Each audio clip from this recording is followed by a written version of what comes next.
सबसे पहला मसला जो लोगों को आता है ठंडा गर्म लगना। बिल्कुल। ऐसा होता क्यों है? हमारे दांत एकदम से सेंसिटिव क्यों हो जाते? और फिर इसका हल क्या करें? वो कोई एक वजह नहीं है और ये भी नहीं है कि ये अचानक से होना शुरू हो जाता है। कुछ लोगों के दांत पीले होते हैं। बिल्कुल। क्या वो चीजें हैं जो पीलाहट पैदा करती हैं? बाय बर्थ भी हो सकते हैं, ये कंजेनिटल प्रॉब्लम भी हो सकता है। मसवाक को आपने अपनी प्रैक्टिसेस में कैसा पाया, और दूसरा साइंटिफिक पॉइंट ऑफ व्यू से क्या ये वाकई इफेक्टिव है या नहीं है? जहाँ पर सुन्नत की बात आ जाती है ना, वहाँ साइंटिफिक पॉइंट ऑफ व्यू हमें ना ही देखा जाए तो बेहतर है।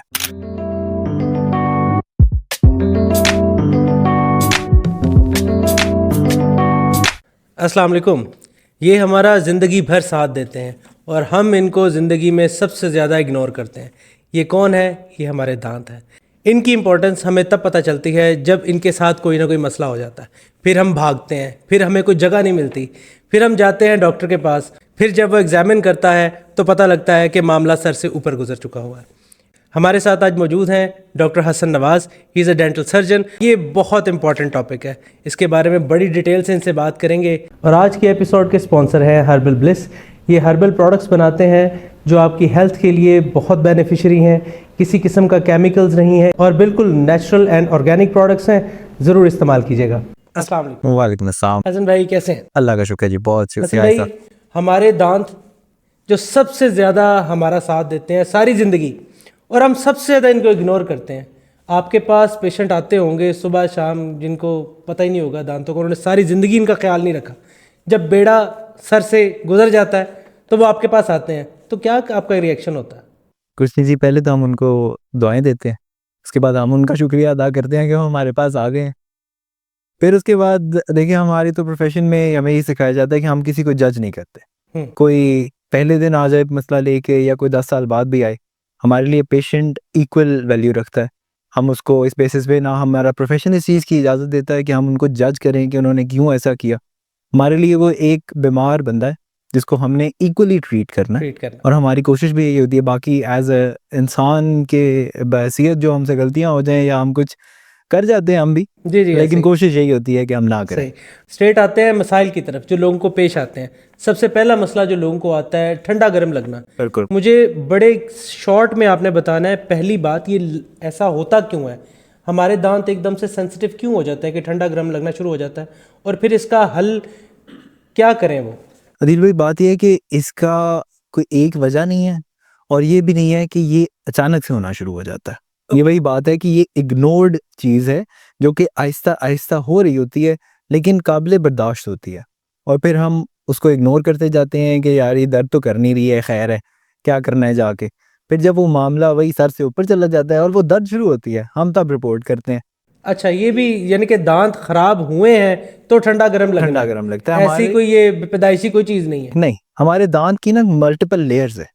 एक एनामल है जो कि बाहर की प्रोटेक्टिव लेयर है, फिर डेंटिन है, फिर पल्प है जिसमें सारी सेंसेशंस होती हैं। तो जैसे जैसे वक्त के साथ साथ ये लेयर्स या तो कम होती हैं, वजूहात आपकी बहुत ज़्यादा आप ड्रिंक्स पी रहे हैं, आप बहुत एग्रेसिव ब्रशिंग कर रहे हैं, बहुत सी और चीज़ें हैं जो कि इन लेयर्स को कम करती जाती हैं, जिसकी वजह से ये ठंडा गर्म आहिस्ता आहिस्ता आहिस्ता वर्स होता जाता है, और एक पॉइंट आता है वो इतना शदीद हो जाता है कि आपको कोई भी ठंडी या गर्म चीज़ के साथ एक झटका महसूस होता है। वो पॉइंट होता है जब पेशेंट रिपोर्ट करता है। ओके। तो वो वहां तक बात ना ही जाए तो बेहतर है, यानी कि रूटीन चेकअप करवाना चाहिए। बिल्कुल।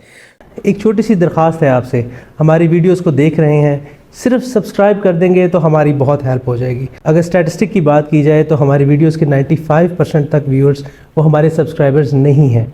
अगर आप सब्सक्राइब कर देंगे तो हमारी हेल्प भी हो जाएगी, और हम इन रिटर्न बेहतर से बेहतर तरीन कंटेंट बनाने की कोशिश करेंगे जो आपके लिए भी वैल्यूएबल होगा और हमारा भी काम चल जाएगा।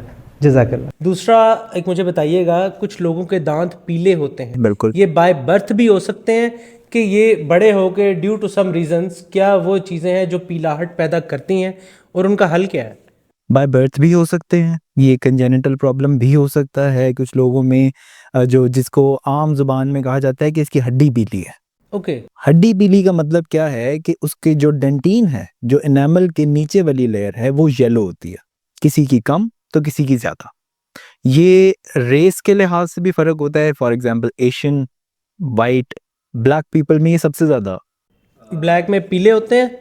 कुछ में बहुत पीले होते हैं, अगेन डिपेंड कि वो कहाँ का ब्लैक। सही सही सही। तो दैट डिपेंड्स कि आपकी क्या नेशनैलिटी है। सही। अगर हम पाकिस्तान की बात करें, पाकिस्तान में जो है वो ज़्यादातर लोगों की मॉडरेट होती है, बहुत पीले भी नहीं होते हैं।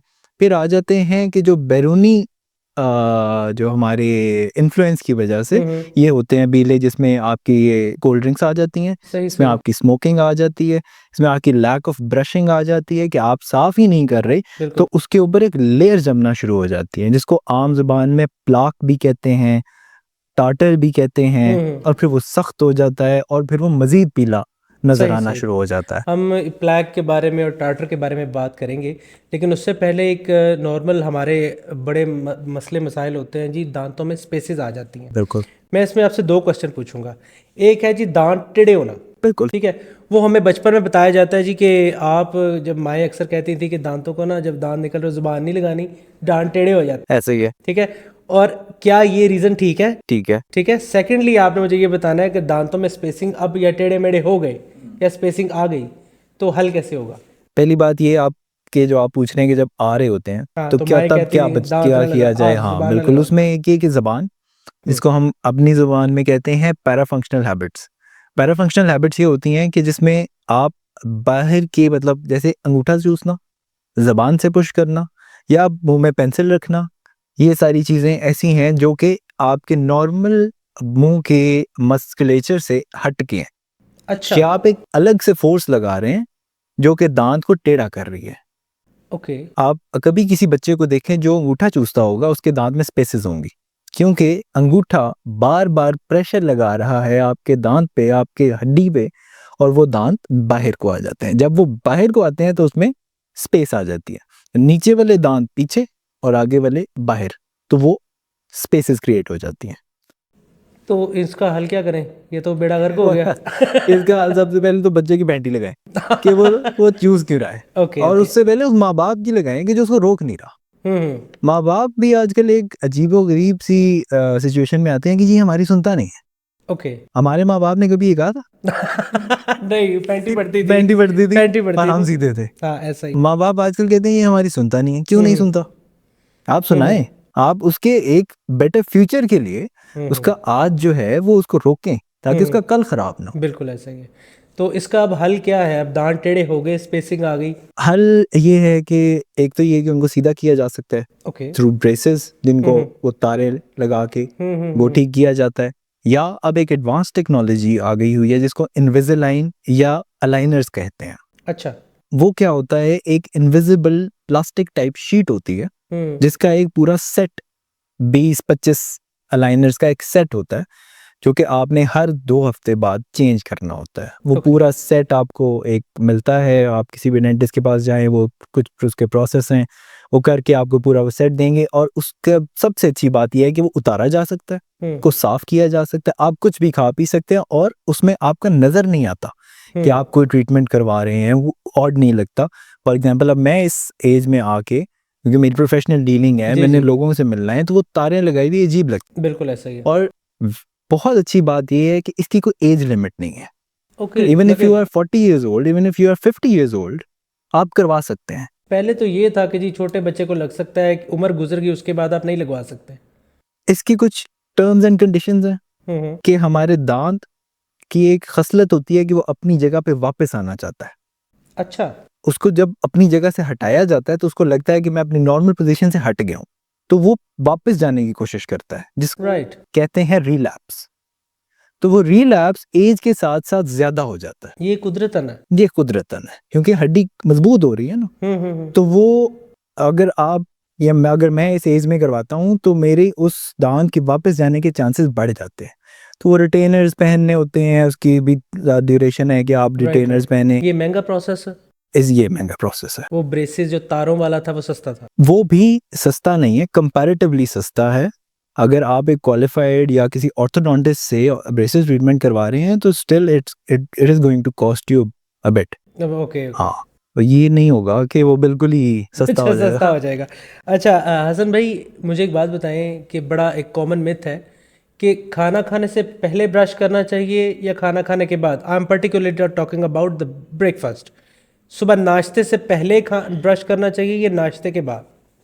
पहले पहले करना चाहिए। पहले करना चाहिए।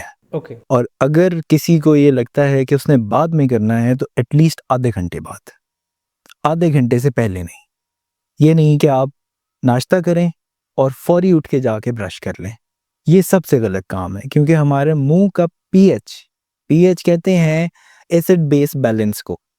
तो जो पीएच है हमारे मुंह का वो बढ़ जाता है, कम हो जाता है जब हम खाना खाते हैं, क्योंकि वो एसिडिक हो जाता है मुंह सारे जो हमारे खाने को डिसॉल्व करने के लिए। और अगर आप फौरी जाके ब्रश कर लेंगे तो आपने, इसका मतलब है कि सडन पीएच को नीचे से उठा के ऊपर कर लिया, जो कि हमारे दांतों की ओवरऑल हेल्थ के लिए बड़ा बुरा है। ओके। वो ग्रेजुअली जाना चाहिए। तो जब आप खा लें, वेट फॉर एटलीस्ट 30 मिनट्स और फिर ब्रश करें। और लेकिन अगर आप उठते साथ कर लें, दैट्स इवन बेटर। परफेक्ट। मुझे लगता है कि हमें आज तक बताया ही नहीं किया कि ब्रश करने का एक्चुअल स्टैंडर्डाइज्ड तरीका क्या है। मैं कब गया हूँ, मैं कहता हूँ मैं आज बता दे, आज बता दे। मैं कब गया हूँ अपने पेशेंट को हम इस समझा तवज्जुह से प्लीज़, हम कोशिश कर रहे हैं कि आपको एजुकेट भी किया जाए, बताया भी जाए। और अब लिख ले प्लीज़। मुझे एक पेन मिल सकता है? जी प्लीज़। अच्छा, एक अगर फॉर एग्जांपल ये आपका ब्रश है, ये उसका हेड है। ओके। सबसे कॉमन जो चीज़ हमारी आवाम करती है वो है ये, वो करती है ये ब्रश करने का तरीका है ही नहीं, और ये सबसे गलत तरीका है। इससे आप अपने दांत भी डैमेज कर रहे हैं, इससे आप अपने गम्स भी, सूड़े भी डैमेज कर रहे हैं, और आपका ब्रश हो ही नहीं रहा इफेक्टिवली। ठीक है, ब्रश करने का तरीका है ये, दांत की डायरेक्शन में, कि ये अगर दांत है तो आपका ब्रश उसके ऊपर चले, यूं ना चले। तो हम तो ऐसे रगड़ रहे होते ये हैं, रगड़े होते हैं। लिटरली हम तो ऐसे रगड़े होते हैं यार, जैसे फिल्मों में दिखाया जाता है यार। ड्रामा हमने वहां से सीखा ना, बिल्कुल ड्रामों से सीखा। या ये जो ओरल हेल्थ की जो टूथपेस्ट की मशहूरियां होती हैं, एड्स होती हैं, उन एड्स में जो बताया जाता है हम वैसे कर रहे होते हैं। तो हमें नहीं बताया गया। या तो आप कर रहे हैं सर्कुलर मोशन, ओके, या आप करें स्क्रबिंग मोशन। ओके, जो कि है कि आप दांत के ऊपर ब्रश रखें, थोड़ा सा वहां पर वाइब्रेट करें और नीचे की तरफ लेके आए। तो इसी तरह आगे भी और पीछे भी। अब रह गया अंदर का मामला। अंदर का मामला ये है कि ब्रश को इस तरह से पकड़ें, राइट, मुंह खोलें, ब्रश ऐसे पकड़ें और बाहर की तरफ लेके आए। ऊपर से भी यूं रखें और बाहर की तरफ लेके आए, ताकि जो फंसी हुई चीज है वो बाहर आए। ओके, इसका मकसद ये है कि जो दांतों के दरमियान में कोई चीज फंसा हुआ है, कोई फूड पार्टिकल है, उसको हम निकालने की कोशिश कर रहे हैं हम। और एक बड़ी इल्तिजा है सबसे ही प्लीज, कि आपके ब्रश का मकसद ये नहीं है कि वो आपके दांत सफेद करे। आपके ब्रश का मकसद है कि वो आपके दांतों में फंसी हुई चीजें निकाले, दैट्स इट। ओके, ठीक है, इसका ये मकसद नहीं है कि वो सफेद होंगे। आप सॉफ्ट ब्रश यूज करें, ना मीडियम तक भी चलें, ठीक है, लेकिन हार्ड को तो हाथ भी ना लगाएं। ओके, लोग हार्ड ब्रश करते हैं और जोर जोर से, ये कोई टाइल थोड़ी है जिसको हमने चमकाना है। ये एक आपके अल्लाह के दिए हुए हैं और एक ही दफा मिलने हैं आपको, चलें एक दफा टूट के दोबारा आ गए हैं, बस उसका ख्याल रखें और उसको आराम से साफ करें। और उस पे वो जो ग्रेन्युलर जो टूथपेस्ट होती है, यहाँ तक कि वो भी मना करते हैं कि ना आप क्रीमी जो टूथपेस्ट होती है जिसमें कोई पार्टिकल्स ना हो इस तरह के, आप वो यूज करें, ताकि सिर्फ वो आपकी साफ करने में हेल्प करे। वो पार्टिकल्स बल्कि आपके एनामल को डैमेज करते हैं। ओके, अब ब्रशेस की कुछ टाइप्स होती हैं, जैसे कि एक इलेक्ट्रिक ब्रश हो गए, और कुछ होते हैं जिनका हेड जोन सा है ब्रश वाला, जो वो कुछ बड़ा होता है, कुछ का छोटा होता है। तो what would be the appropriate for a person, कि हमें कौन सा बाय करना चाहिए, उसके बारे में बताइएगा सर। पहले तो ये सॉफ्ट, ठीक है, दूसरा छोटे हेड वाला, ताकि वो एंड तक जाए। राइट, ठीक है, वरना आप बड़ा हेड लेंगे तो जितना पीछे जाते जाएंगे आपका यहाँ स्टक होगा, आपको पेन होगी, आप पीछे जाएंगे ही नहीं। बिल्कुल ऐसा ही है। ठीक है, छोटा हो। से थर्डली ये कि आजकल इलेक्ट्रिक टूथब्रश वो भी बड़े इफेक्टिव हैं, बहुत अच्छे हैं।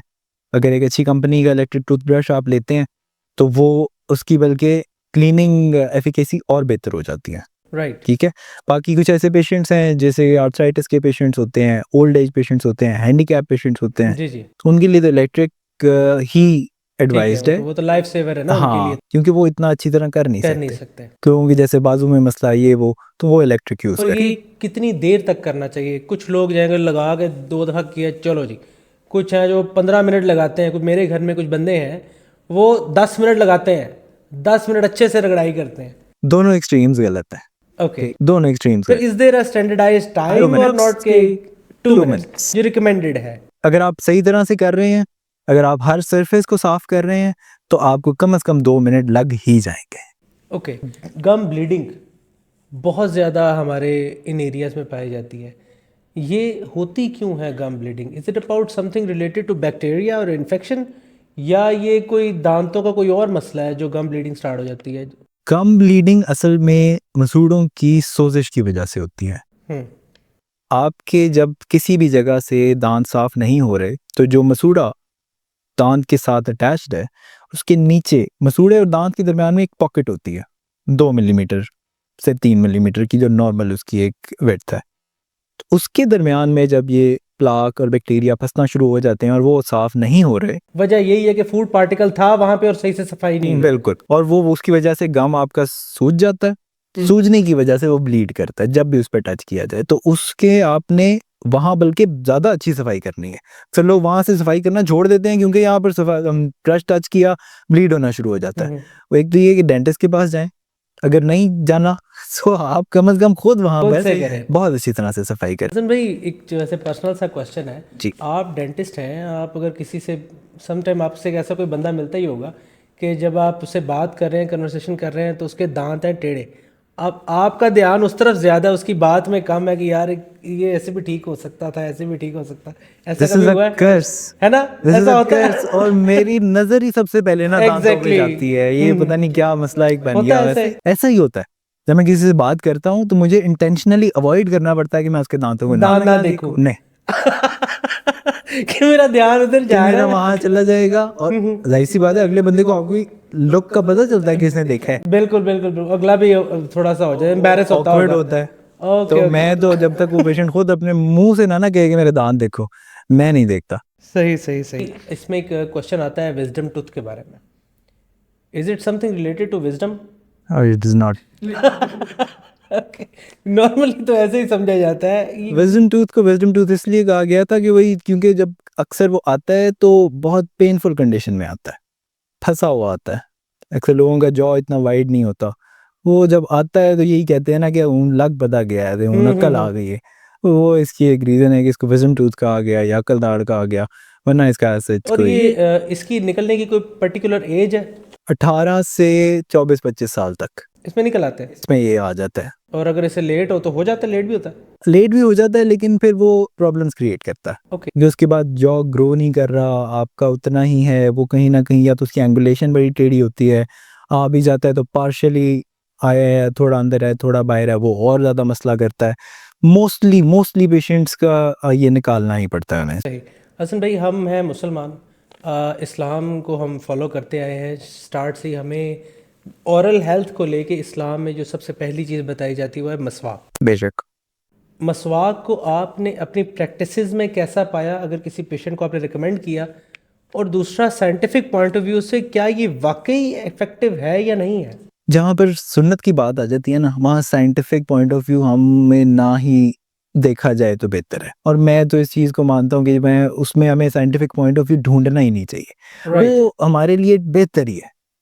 और बहुत सारे पेशेंट्स एक्चुअली रिपोर्ट करते हैं जिन्होंने कभी ब्रश को हाथ भी नहीं लगाया होता और वो मसवाक कर रहे होते हैं, और वो उनके दांत गम्स हर चीज़ माशाल्लाह बहुत अच्छी होती है। ओके। तो एक तो ये कि मसवाक करने का तरीका आपको आए और आप मसवाक भी उसी तरह करो जैसे आपको मैं बता रहा हूँ। ब्रश कर रहे हैं लोग लेकिन ठीक तरीके से नहीं कर रहे, तो वो उसका फ़ायदा नहीं होता। मसवाक भी अगर आप कर रहे हैं तो एक तो ये कि आप मसवाक अच्छी यूज़ करें, सॉफ्ट यूज़ करें, और उसका तरीका ठीक हो। मसवाक का जो मेन बेनिफिट है वो उससे निकलने वाले एक्सट्रैक्ट में है। राइट, ठीक है। तो आप मसवाक पकड़ के रगड़ रहे हैं तो वो गलत है। अगर आप उसको चबा चबा के उसका एक्सट्रैक्ट निकाल रहे हैं और हल्का हल्का उसको कर रहे हैं, दैट्स गुड। ओके। आपके पास कोई पेशेंट ऐसा है जो वाकई जिसकी ओरल हेल्थ अच्छी हो और उसने हाँ जी बिल्कुल। बिल्कुल, जो इसी तरह से आराम से करते हैं उनको हाँ उनके बेहतर तमीज़ है होते हैं, करने की, उनकी ब्रश वालों से बेहतर होते हैं। जो अच्छे तरीके से कर रहे हैं उनकी अच्छी होती हैं। मैं पर्सनली क्योंकि यहाँ पर नहीं पता लोगों को मसवाक कैसे करना है, तो मैं उनको ये नहीं कहता कि आप मसवाक ना करें, या ज़ाहिर-सी बात है हमारी सुन्नत है, एज़ अ बिल्कुल ऐसे सवाब ही। भी हम कर रहे होते हैं। लेकिन मैं ये ज़रूर उनको कहता हूँ फिर आप एटलीस्ट एक दफ़ा दिन में साथ ब्रश को ऐड कर लें अपने साथ, ओके। क्योंकि अब हमारी जो खुराक है वो बड़ी बदल गई हुई है। वो अब पहले ज़ाहिर-सी बात है सादा खुराक हुआ करती थी। अब के जो हम चिकन या जो फ़ास्ट फूड और स्नैक्स जो खा रहे हैं, बड़े फ़र्क हो गए हैं। तो एटलीस्ट वन्स अ डे रात को सोने से पहले ब्रश ज़रूर करें, बाकी आप 5 दफ़ा मसवाक करें, sorry, no problem at all. एक मुझे बताइएगा, टूथपेस्ट आते हैं, हुँ। टूथपेस्ट के पीछे कोई कलर कोड्स होते हैं जिनका हमें नहीं पता, और हम तो जाते हैं जी ये वाला दे दो, ये अच्छा है, हमने टीवी में ऐड देखी ये पकड़ लिया, हमें नहीं पता what is better for us और नॉट। और वो कलर कोड होता है कुछ ब्लैक, कुछ ग्रीन, कुछ रेड, उनका मतलब क्या है? कोई मतलब नहीं है उसका। उनका कोई उसका कोई मतलब नहीं है। ओके, उसका सिर्फ़ मतलब है कि फैक्ट्री में देखना होता है कि हमने कौन से बैच में डालना है।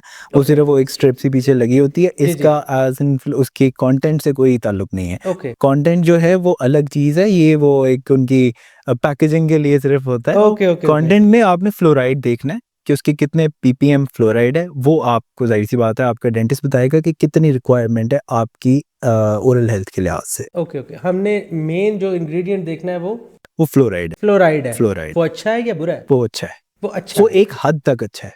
ओके, वो एक्सेस में भी बुरा है। ठीक है। वो उसकी अपनी एक कंडीशन है फ्लोरोसिस, जो कि ज़्यादा अगर आप ले लेंगे तो वो बल्कि दाँत ख़राब कर देगा। ओके, ओके, तो ओके। वो कहते हैं ना नीम हकीम खतरा है जान। जी, जी। तो आप दोबारा अपनी तरफ से ना ही हकीम बने, आप पहले देख लें कि आपको कितनी रिक्वायर्ड है। हमारे पिछले पॉडकास्ट में जो डॉक्टर उस्मान आए थे, उन्होंने हमें बताया था कि नीम हकीम मुर्दा जान वो खतरा जान को मुर्दा जान करते थे। हसन भाई, एक और चीज़ बताइएगा, स्केलिंग स्केलिंग को लेके कुछ लोगों में ये एक माइंडसेट पाया जाता है कि वो तो दांतों को हिला देता है, उसकी वजह से दांत हिल जाते हैं। क्या बात है। एक तो ये समझा जाता है, दूसरा ये करवाना चाहिए या नहीं करवाना चाहिए, और ये अगर करवाना चाहिए तो कितनी देर बाद करवाना चाहिए? यार ये ना एक बड़ी मिसकंसेप्शन है जो हम शायद जब से मैं डेंटिस्ट बना हूँ ना, तो पहले तो ये कि अपने घर वालों को समझाया, फिर उसके बाद बाहर समझाया कि इससे कोई फ़र्क नहीं पड़ता। दांत नहीं इससे हिलते। इससे दाँत नहीं हिलते, आपके हिले ही हुए हैं पहले। ओके, दाँत ओके, नहीं, आप ऐसे हिले हुए हैं ओके, कि ओके। अगर आप इस चीज़ को समझ रहे हैं कि वो एक इतनी सी वाइब्रेटिंग टिप जिसमें से प्रेशर से पानी निकल रहा है, वो आपके दाँतों को हिला देगी, ऐसा कुछ नहीं है। ये जो प्लाक और प्लाक से कैलकुलस, जिसको आम ज़ुबान में करेड़ा कहा जाता है, जी, जी, जी, जी। जो इसको मांसखोरा भी कहा जाता है। आप सोच तो देखिए ना, इसकी एक लफ़्ज़ खुद बता रहा है कि वो क्या चीज़ है, मांसखोरा। ये वो मांस खा जाता है, ओके, तो वो आपकी हड्डी को, मांस को ख़त्म कर चुका होता है पहले ही, और वो इतना आपके दांतों के दरमियान स्टक होता है कि जब हम स्केलिंग करके उसको निकालते हैं, तो एक फीलिंग ये देता है कि अब आपके दांत हिलना शुरू हो गए हैं। ओके। एक्चुअली वो गंद ही है जो हमने आपके मुँह से निकाल दिया। निकाल दिया। फिर वो एक लगता है कि नहीं, अब तो ये मेरे दांत हिल गए हैं। वो ब्लेम आ जाता है डेंटिस्ट पे सही, कि सही, इन्हें काम खराब इन्हें की काम काम की। कीता है। तो ये हमें कितनी देर बाद रिपीटेडली, जैसे हम कहते हैं जी 6 महीने बाद थानू डॉक्टर को एक दफ़ा ना एग्जामिन करवाना चाहिए था फुल बॉडी, ठीक है, बिल्कुल। 6 से साल या कोई भी एक ऐसे टाइम रखा हुआ है। तो इस दांतों की हेल्थ का भी हमें कोई टेन्योर बनाना चाहिए कि इतनी देर बाद हमने मुझे चेक करवाना चाहिए? जनरल चेकअप 6 महीने में एक दफ़ा करवा लेना चाहिए। स्केलिंग साल में अगर आप एक दफ़ा भी करवा रहे हैं, दैट्स इनफ। और उसके बाद अगर अगर आपकी सफाई बहुत ही बुरी है तो फिर 6 महीने में एक बार, अगर आपकी सफाई ठीक है तो फिर साल में एक बार scaling is enough. Okay, okay. अब इसमें एक अगला सवाल आता है माउथ वाश का। वो भी एक चीज़ है जी, वो माउथ को साफ़ करती है। तो क्या वो अल्टरनेटिव है ब्रश का, या वो हम बस उसके साथ हमें यूज़ करना चाहिए? वो एडेड बेनिफिट है ब्रश का, ओके। क्योंकि ब्रश आपका हर जगह नहीं जा पाता, तो माउथ वॉश आपकी कुछ ऐसी क्रेविसेस या वो दांतों के जी, दरमियान, जी। वो कुछ ना कुछ आपका एडेड बेनिफिट है। दूसरा कि जो लोकली या कमर्शियली अवेलेबल माउथ वॉश हैं, उनका मकसद यही है कि वो थोड़ा हेल्प आउट करे प्लाक को कम करने में। बाकी कुछ मेडिकेटेड माउथ वॉश हैं, वो स्पेसिफिक रीज़न की वजह से इस्तेमाल किए जाते हैं कि आपकी ब्लीडिंग गम्स हैं, आपको सेंसिटिविटी है, या आपका कोई और प्रॉब्लम है, तो वो फिर आपकी कंडीशन के लिहाज से आ जाते हैं। सही। हमारे पास कुछ हमारे व्यूअर्स के कुछ क्वेश्चंस आए थे, तो वो मैंने लिखे, मैं उसको उनका कंसाइज सा आंसर काइंडली कर दीजिएगा। सबसे पहले आता है कि टीथ वाइटनिंग, एक साहब ने पूछा हुआ है कि टीथ वाइटनिंग ये जो करवाने जाते हैं लोग, ये करवाना चाहिए या नहीं करवाना चाहिए? ये ना बिल्कुल एक पर्सनल चॉइस है। अगर आपका कोई ऐसा कंडीशन है कि जैसे आपकी कंजेनिटली यानी कि पैदाइशी आपके पीले थे, तो फिर हाँ आपको करवाना चाहिए। नहीं, कुछ एस्थेटिकली भी चाहते हैं ना कि यार बहुत चिट्टे हो जाए, करवा सकते हैं, कोई तो ऐसा वो डैमेज नहीं करते दांतों को? अगर आप बहुत कंसिस्टेंटली करवा रहे हैं, आप ये कि भाई जैसे 6 महीने बाद स्केलिंग के साथ आप कहते हैं नहीं दोबारा वाइटनिंग करो, तो हाँ वो डैमेजिंग ये है। क्या प्रोसेस क्या है इसका? प्रोसेस Teeth ये whitening है, क्या कोई केमिकल है ऊपर एक लगा देते हैं? केमिकल है, एक एसिडिक केमिकल है जो कि आपके दांतों के अंदर की केमिकल बॉन्ड्स को ब्रेक कर देता है, जो एक लुक देता है, लाइटर लुक देता है आपके दांतों की, तो वो आपका अपीयरेंस बेहतर कर लेता है।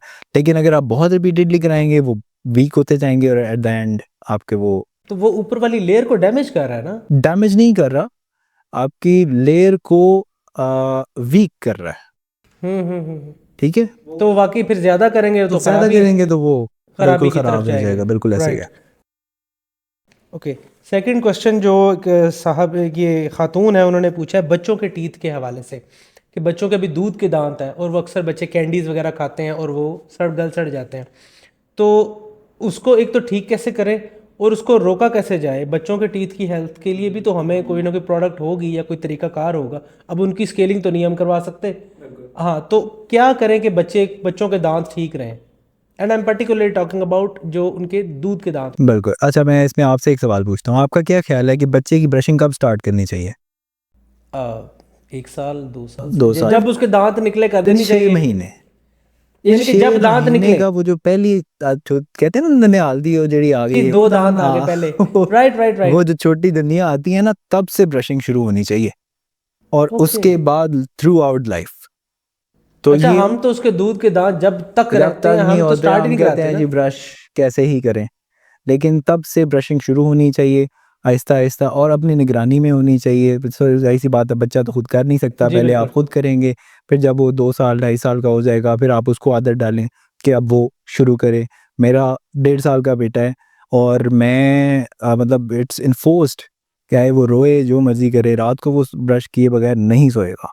राइट। अच्छा, इसमें एक और चीज़ आएगी, ये माओं को अक्सर ये फिर कंसर्न होगा अगर उन किया जाएगा तो बच्चा इनगल्फ कर लेगा कोई मसला टूथपेस्ट। नहीं है, बच्चों हम की तो टूथपेस्ट टूथपेस्ट, फ़र्क होती है। ओके, बच्चों की उनकी टूथपेस्ट, स्पेशल हाँ, टूथपेस्ट है। उसमें जो फ्लोराइड की क्वांटिटी है वो कम होती है, ठीक है। ताकि वो बहुत ज़्यादा इनगल्फ ना करे। और थोड़ा, और उसमें हमने ये नहीं है, जैसे टूथपेस्ट की ऐड का आपने जिक्र किया था, तो ऐसे भर के नहीं लगाना होता, एक छोटे मटर के दाने जितना टूथपेस्ट आपने सिर्फ उस पे, या फिर एक स्मेयर, राइट। इतना सा आप लगाओ और ब्रश करवाओ। अक्सर जो है ना, वो लोग जाते हैं मेडिकल स्टोरों पे या इस तरह, कि दाढ़ च दर्द हो रहा है तो दवाई दे दो, दाढ़ च दर्द हो रहा है दवाई दे दो, और वो उतनी सी दवाई लेके घर चले जाते हैं। ये शुरू क्या है? ये दाढ़ का दर्द क्या है? कहाँ से शुरू हो रहा है?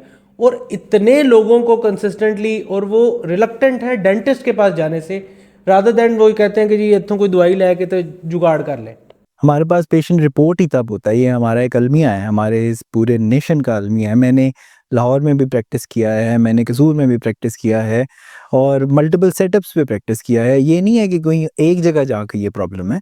पेशेंट रिपोर्ट ही तब होता है जब वो बिल्कुल अपनी आखिरी हालात में होता है ना, दांत को लेके, क्योंकि वही बात है, बत्ती है ने हाँ तो हाँ। 1-2 चले भी जान गए तो कोई गल नहीं।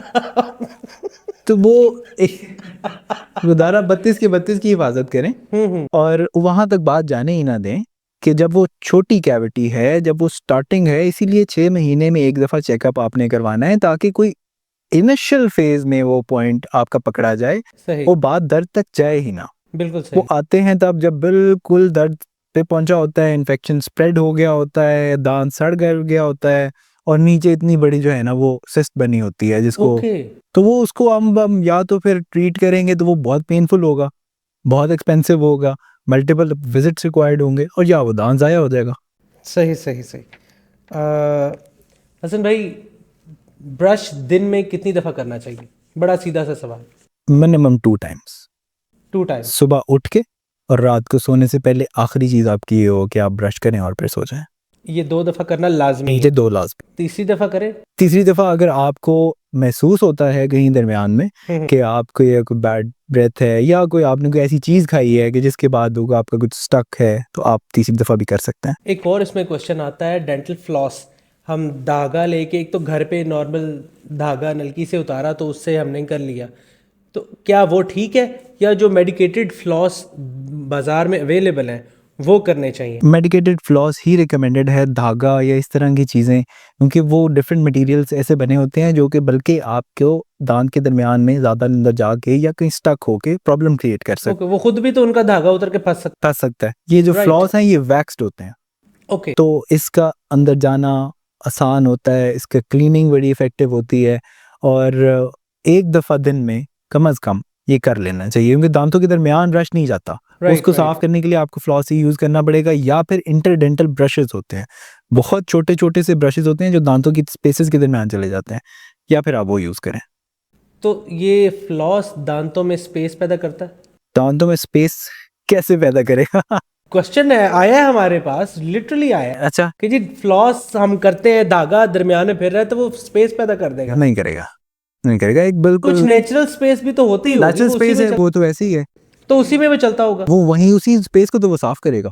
राइट, तो ये भी एक मिसकंसेप्शन ही है। बिल्कुल बिल्कुल। हसन भाई, ब्रेसेस की अगर बात करें तो ब्रेसेस हमें एस्थेटिकली तो ठीक कर देते हैं, बड़ा दांतों को अलाइन कर दिया, सोना कर दिया, वो हमें लाइफ में भी, यानी कि वो इसके अलावा भी कोई फंक्शनैलिटी इन्हांस करता है कि नहीं करता? दांत जो है वो अलाइन होने के बाद कोई फंक्शनैलिटी में भी कुछ बेहतरी आती है? ब्रेसेस का जो प्राइमरी फंक्शन है वो एस्थेटिक नहीं है।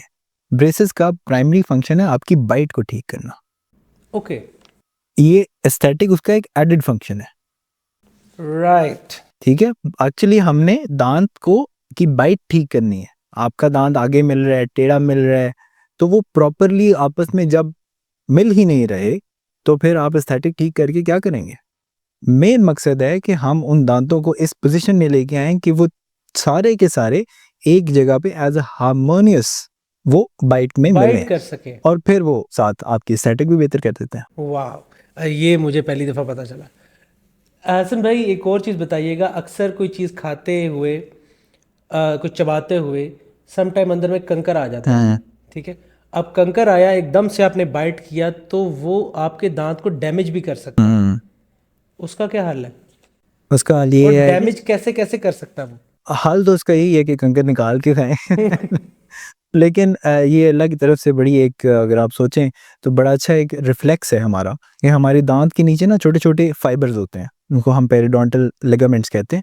उसके अंदर ये रिफ्लेक्स होता है कि वो ज़्यादा प्रेशर आने पे दांत को खोल देते हैं, कि जब आप आता होगा, आप कभी आप नोट किया हो, फ़ौरन से मुंह खुलता है, राइट। उससे ज़्यादा बाइट ही नहीं होती। लेकिन हाँ, इट्स वेरी डेंजरस, क्योंकि वो अगर ज़्यादा प्रेशर उस पर लग जाए तो दांत क्रैक कर सकता है, और अगर क्रैक करे और वर्टिकली क्रैक करे तो उसका कोई इलाज भी नहीं है, वो दांत ज़ाया हो जाता है। तो दांत तो ज़ाया हो गया, फिर क्या करेंगे? फिर हमें रिप्लेसमेंट की तरफ जाना पड़ेगा। उसमें इम्प्लांट्स आ जाते हैं, उसमें क्राउन्स एंड ब्रिजेस आ जाते हैं, या फिर वो एक उतारने चढ़ाने वाले डेंचर्स आ जाते हैं। जी, जी। और मेरी सबसे इल्तिजा है कि अगर खुदा खास्ता आपका कोई दांत ऐसा ज़ाया हो जाए तो रिप्लेस ज़रूर करवा लें, क्योंकि अगर वो रिप्लेस नहीं होता तो आप मल्टीपल मज़ीद मसलों में पड़ जाते हैं। वो दांत टेढ़े होना शुरू हो जाते हैं, या ऊपर वाला दांत उस स्पेस में आना शुरू हो जाता है। तो वो एक दांत ना रिप्लेस करने की वजह से कई दफ़ा 3-4 दांत आपके इफेक्ट होते हैं। ओके ओके ओके, मेरा बिल्कुल नेक्स्ट क्वेश्चन इसके साथ मिलता जुलता है कि सम टाइम आपका एक दांत नहीं निकल रहा, तो उसके ऊपर नया दांत एक आ जाता है, और ये मैं उस एज की बात कर रहा हूँ, इट्स अराउंड कोई 20-25 एज का बच्चा भी, वो उसका ऊपर एक दांत आया हुआ और नीचे वाला उतरा नहीं है, तो वो क्या करें फिर उस सूरत हाल? ये जब नहीं आ रहा था, जब वो निकल नहीं रहा था और वो अपनी जगह से गलत जगह पे आ रहा था, अगर उस वक्त टाइम रिपोर्ट किया जाए और वो दूध का दांत निकाल दिया जाए तो अक्सर वो अपनी जगह पे खुद ही आ जाता है। ओके। लेकिन अगर ये टाइम गुजर गया हुआ है और बात आगे जा चुकी हुई है, फिर ऐसी बात है, आपको ब्रेसेस और ये सारी चीज़ों की तरफ जाना पड़ेगा, और वो फिर इंटरवेंशन मतलब करके ही नीचे वाला दांत निकालना ही चाहिए, उसका वेट नहीं करना चाहिए कि उतला आप पे ही आ जाएगा तो जनाब वो सेटल हो जाएगा। कैसे आएगा? बिल्कुल सही है, वो नीचे वाले ने तो रोका हुआ है ना उसको। ओके, अब एक मेरे जानने में एक रिपोर्ट हुआ था, वो कुछ शायद लड़ाई एक हुई, तो लड़ाई में उसका ना दांत आधा टूट गया, ऊपर से आधा सा, तो उसको बहुत पेनफुल था वो। उसका हल क्या था? ये है ना कि जैसे आपको मैंने बताया कि 3 लेयर्स होती हैं जी। बाहर एनामल, फिर डेंटिन और फिर पल्प। पल्प में हमारी सारी सेंसेशंस होती हैं, नर्व्स, वेसल्स यानी कि ब्लड, ये जो खून की नालियाँ और हमारी नसें, हर चीज़ उस पल्प में है। जैसे ही वो पल्प एक्सपोज हुई यानी कि उसका टूटा, वो पल्प एक्सपोज हो गई, अब वो नर्व एंडिंग्स यानी कि हमारी जो नसें हैं वो खुली पड़ी हुई हैं, और कोई भी नस खुली पड़ी हो किसी भी बॉडी के हिस्से में तो वो बहुत पेनफुल होगी, सही। और इसीलिए वो एक शार्प सी दर्द होती है। और उसके लिए फिर या तो रूट कैनाल करके उसको रिस्टोर किया जाए दांत को। डेंटिस्ट्री इस वक्त बहुत डेवलप हो गई हुई है, ओके। Everything is possible. दांत को रिस्टोर करना, यहाँ तक कि दांत बिल्कुल खत्म हो गया हुआ है उसको हम वहां से लेके पूरा बना सकते हैं।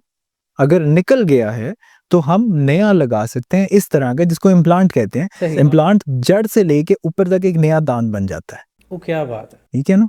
तो इस वक्त अगर किसी का दांत नहीं है, बिल्कुल भी नहीं है ना, सारे ही नहीं है, बिल्कुल ऐसा ही है। तो वो फिक्स्ड दांत भी लगवा सकते हैं। ओके इस ओके। हद तक डेवलप हो चुकी हुई है। क्या बात है। हसन भाई, अक्सर एक होता है, हम आप हमारे दांत के इनर साइड पे ना अंदर एक फिल्म सी बन जाती है, वो बड़ी हार्ड फिल्म होती है, और वो हम सम टाइम आप नाखून से भी उखेड़े तो वो नहीं उखड़ती। बिल्कुल, वो क्या चीज़ है? उसी को तो करेड़ा कहते हैं। उसको क्रेडा कहते उसको करेड़ा कहते हैं, हैं। ओके। जिसको हम अपनी जुबान में कैलकुलस कहते हैं। वो कैलकुलस। प्लाक के सख्त होने के बाद बनता है। और वो येलो या वाइटिश सा कलर का जी, होता है। क्योंकि प्लाक येलो होता है, उसके ऊपर डिपॉजिट होके कैल्शियम डिपॉजिट्स होते हैं, वो सख्त हो जाता है, और फिर यहाँ आती है स्केलिंग। ओके। तो वो स्केलिंग से ही जाएगा, वो किसी ब्रशिंग से, किसी चीज़ से नहीं ख़त्म होगा। You have to get scaling done ताकि ये आगे ना बढ़े। ये टाइमली करवा लें ताकि आपका मसूड़े सूजे ना, आपकी हड्डी श्रिंक ना हो, और आपको वो दांत हिलने वाली प्रॉब्लम ना ना फेस। हसन भाई, फिलिंग की अगर हम बात करें तो सम टाइम ऐसा होता है दांत टूट गया या उसमें कोई सुराख बन गया, तो उसकी एक फिलिंग होती है। बिल्कुल। मुझे ये बताइएगा, क्या वो फिलिंग वायबल है, क्या वो फिलिंग ठीक है, और वो देर पा तक रहती है? फिलिंग जो है उसकी डिफरेंट इकसाम है कि दांत कहाँ से खाया गया है, ऊपर से खाया गया है, साइड से खाया गया है, आगे से, पीछे से, कहाँ से खाया गया है, और उसके लिहाज से डिफरेंट फिलिंग मटेरियल्स अवेलेबल है मार्केट में। पहले के ज़माने में एक चांदी की फिलिंग की जाती थी, राइट, जिसको लोग कहते थे चांदी का दांत जी, लगाया है। वो अमेलगम उसको कहते हैं। तो वो बल्कि आज के ज़माने में भी की जाती है, ये नहीं कि वो अब बिल्कुल ख़त्म हो गई है। वो बड़ी एक कॉस्ट इफ़ेक्टिव और लंबी चलने वाली फिलिंग है, लेकिन उसकी भी फिर लिमिटेशन है, उसके उसके कुछ नुकसान है। उसमें मरकरी यूज़ किया जाता है जो कि कहते हैं कार्सिनोजेनिक है। कार्सिनोजेनिक भी है, थोड़ा सा सेहत के लिए वैसे भी नुकसानदेह। नुकसानदेह समझा जाता है। लेकिन अब न्यू स्टडीज़ जो हैं वो ये भी कह रही हैं कि इतना उसमें है ही नहीं कि वो इस हद तक नुकसान पहुंचाए। दूसरी आ जाती है दांत के रंग की फिलिंग, जिसको कॉम्पोजिट फिलिंग कहा जाता है, या आम जुबान में हम उसको लेज़र फिलिंग के नाम से भी जानते हैं। सही। लेज़र तो नहीं यूज़ होता उसमें, लेकिन क्योंकि वो लाइट उसको क्योर कर रही है, वो करवा। और इनकी लाइफ, कॉम्पोजिट फिलिंग की लाइफ एक अच्छी अगर की जाए तो 4 से 5 साल वो निकालती है, और फिर वो श्रिंक कर जाती है, आपको रिप्लेस करवानी पड़ती है, यानी कि 4-5 साल का टाइम होता है, उसके बाद दोबारा करवानी करवानी पड़ेगी। ओके। हसन भाई, टूथ डिके, लोगों के दांत जो है वो आहिस्ता आहिस्ता भुरना शुरू हो जाते हैं, क्यों?